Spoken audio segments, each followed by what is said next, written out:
大家好，这里是毛怪先生。这两天呢，看到一个新闻是江西鸭脖事件的后续。我的史山代码系列还在制作中，所以这里呢，我先插播这样一个小段。在故事开始之前呢，请大家给毛怪先生点个赞，订阅一下毛怪先生的 YouTube 频道。这个可以载入史册的鸭脖呢，可能压根儿也没有想到，它能与2000多年前的大秦帝国举案齐眉。当然了，鼠鸭事件的始末呢，相信大家都已经知道了，所以这里我不再赘述。这两天看到的后续事件呢，是学校强制关闭了附近的所有小卖部和杂食店。这一波操作呢，真是 low 爆了啊！把 low 写在脸上，说它是司马昭之心，路人皆知，都是抬举它。鼠鸭事件之后，学校的食堂销量呢，绝对是大幅度下降的。再加上他们之前的一顿秦赵高附体，又有大青虫推波助澜，你要是那儿的学生，你还敢去那个食堂吗？最后呢，官方认定说这就是鼠头，才让这件千古奇闻盖棺定论。你们千万别以为是为了明辨是非，真相对他们来说，其实到现在也是根本就不重要。民间舆论还没有平息，他们又来关小卖部了。之前呢是不解决自己的问题，解决提出问题的人。不过后来呢，也许是自己后台不够硬，也许是没想到习惯性操作完全不适应现代互联网的传播效应，也低估了当今一代的智商。结果呢，就玩起了旁门左道。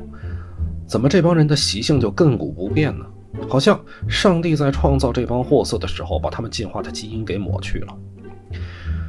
这个鼠鸭事件的后续呢，让我想起了我大学时候，我们全体学生团结一致，以一己之力对抗学校食堂的故事。我曾经上的大学呢，是一个经常被误认为是名牌大学的大学。这个大学呢，就是听着好听啊，但是排名其实不怎么样。当初呢，因为我们艺术类学生是第一届，又因为学校校区实在是没地方了，或者因为我们艺术区校长想自立门户，我们的校区被设立在离市区将近10-20公里、30-40公里、40-50公里的偏远郊区。但大部分学生入学的时候是不知道的。当我们开开心心的入校报到之后，老师呢让我们上了一排排的7座小车。车子启动之后，我们还庆幸说，这学校的服务真好，校内都有专车接送。当车子开出学校大门之外，我们才发现不对劲儿。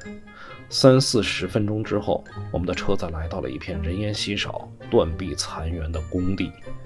当时我们的心都凉了。这块连施工还没有完成的破楼呢，就是我们的宿舍和教学楼。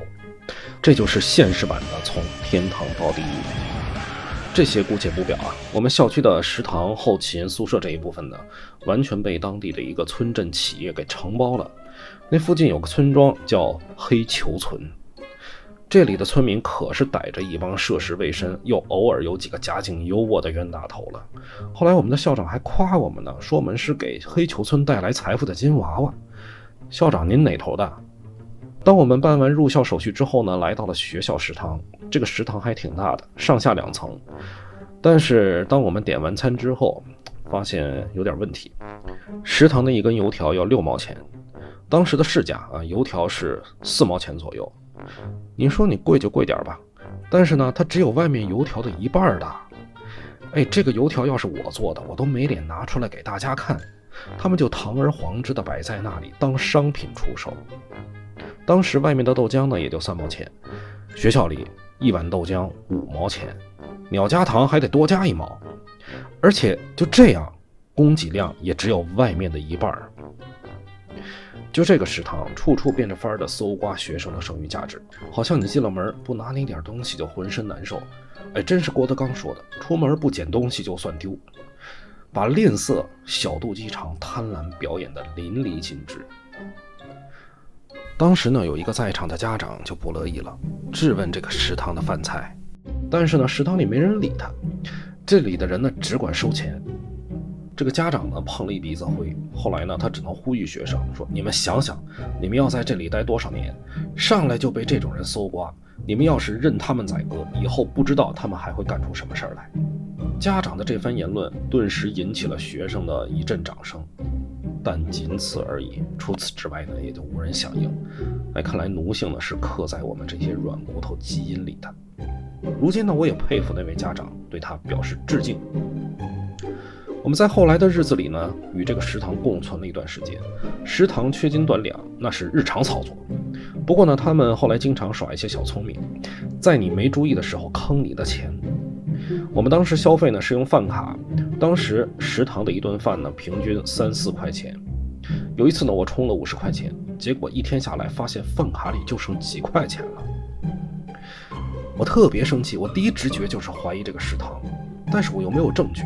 当时也傻，不知道维权，也不知道去查这个付款记录。当然了，你想去食堂也不会让你查的。结果呢，只能忍气吞声。除了我，还有很多同学都在不经意中被食堂揩油。那个刷卡机的操作呢，是由卖饭人员在上面直接输入饭的价格，然后摁一下扣费，之后你在上面就什么都看不到了。所以有的时候呢，你连饭到底卖了多少钱都没有注意。后来呢，我就学机灵了，他们扣钱的时候，我就使劲盯着这个扣费的数额。这帮孙子坏到什么程度？他们经常趁你不注意，快速按2个相同的数字，然后赶紧按扣费。比如呢，你的这顿饭是2块钱，他快速按2个2，然后直接扣费，就扣你22。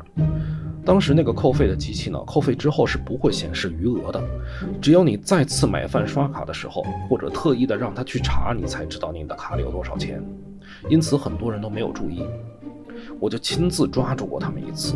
有一回我买早餐1块钱，我亲眼看着那个孙女儿连着摁了2个1，然后直接把钱给我扣了。我说你扣了我11块钱。这孙女儿睁着大眼说瞎话，说没有，我就是按了1个1。我说你摁了2个1，他说没有，我就扣你1块钱。当时呢，我已经知道这个扣款机呢有一个退回上一次扣费的功能。我说你给我退回，你就是扣了11块钱。他看我特别坚持，没办法了，然后才给我操作了1次退回。我说你看是不是，你是不是扣了我11？他说我按错了。就是这么无耻。当时很多人呢都知道了他们的伎俩，后来扣费的时候都格外注意，导致呢他这招就逐渐不灵了。真的，黑球村的球有多黑，这帮畜生就有多坏，完美的诠释了什么叫穷山恶水出刁民。这帮畜生呢，发现逐渐坑不了学生钱了，就开始琢磨新的创意了。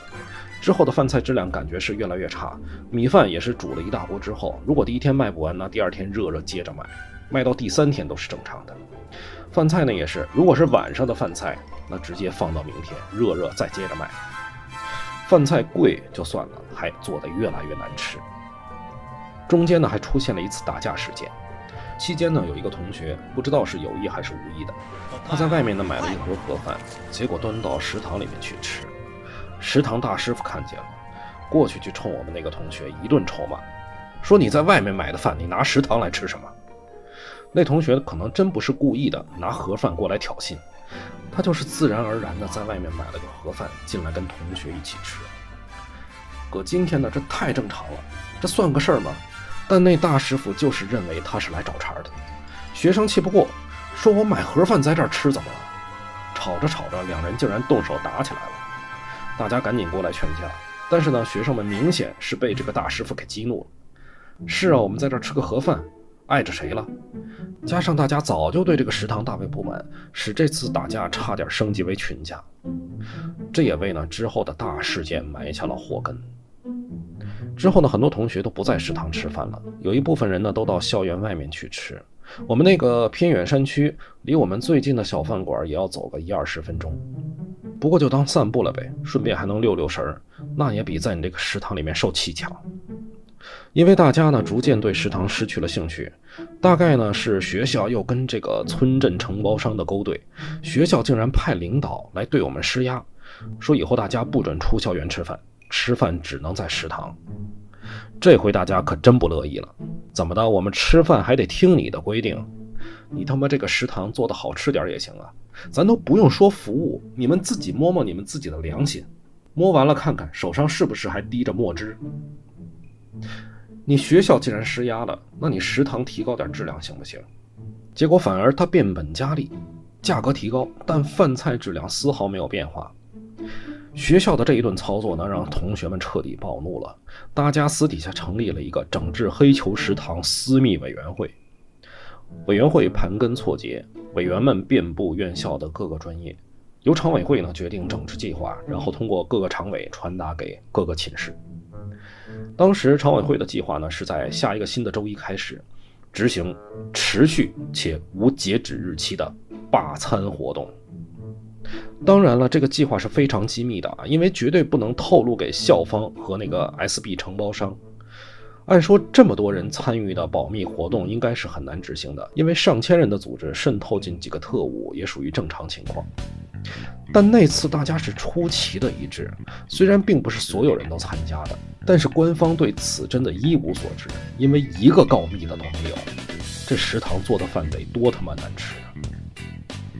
从一个新的周一开始，大家浩浩荡荡地从食堂前面经过，直奔校园外面的小饭店。去食堂吃饭的学生寥寥无几，有几个呢是不知道这个计划，还有几个呢是懒得参加。结果呢还被罢餐的同学视为没骨气。食堂方也傻了眼，看着我们一帮人三过食堂而不入，开始以为我们出门参加啥活动没时间吃饭。后来罢餐活动持续执行了1个星期，承包商和校方终于忍不住了，找了学生代表进行谈话。官方表示呢，非常理解学生的诉求啥的。其实当时除了这个食堂事件呢，还有后勤上的一些问题。我们入校的时候，每人可交了1000多块钱的后勤费啊！他连最开始承诺的4人间都没有兑现，我们入校之后就变成了5人间。后来跟承包商谈判的时候呢，他们的态度一直非常傲慢，基本呢都是给自己找理由，然后说什么希望学生理解呀，我们怎么困难之类的，就是收了钱不办事儿，然后还舔这个逼脸，虚情假意的说你们以后遇到问题的时候想想我。我想你干什么？我问候你全家吗？委员会一致表示谈判决裂。后来呢，在学生的压力下，这个食堂终于有所改观，做的饭呢是比以前好多。不过呢，那你再也换不回学生的信任。这帮黑心承包商不但在食堂上克扣学生，还在后勤、物资等方面揩校方的油。最后呢，连给他们站台的校区领导都受不了了当然也有可能是分赃不均啊。最后的结果呢，可谓是大快人心。校总部终于良心发现，觉得虽然艺术校区离得远，但那也是拿我们总部的本科毕业证啊。我们一个貌似排名很靠前的名牌大学，怎么能让一帮小逼崽子村委会承包商拿捏呢？校长思前想后，在校总部里面挑了一块地方，把这片地批给我们艺术系。几辆大公交直接把我们拉回了总部。那个 SB 承包商，你不是黑心吗？你他妈自己玩去吧！不遵守游戏规则就是死路一条。结果这个本来守着我们一帮未来大学生且未来发展一片向好的阳光新农村，在领略了一缕新时代文化与经济的曙光之后，因为贪婪而过分透支了信誉以后，便迅速暗淡了下去。回首黑球村跟现在的江西学校虽然形式不同，但这帮人的灵魂是一样的。在视频制作期间呢，连鼠头鸭的玩具也被禁售了。对这帮畜生呢，除了鄙视我什么都没有。好了，这就是因为鸭脖的后续事件让我联想到了我大学时代的罢餐活动，给大家穿插这么一小段。好了，我回家呢接着翻我的小本本，看看我下回要吐水。好了，如果你喜欢我的视频呢，请在 YouTube 和 B 站关注我，有一个地方永远是首发。我们 see you next time。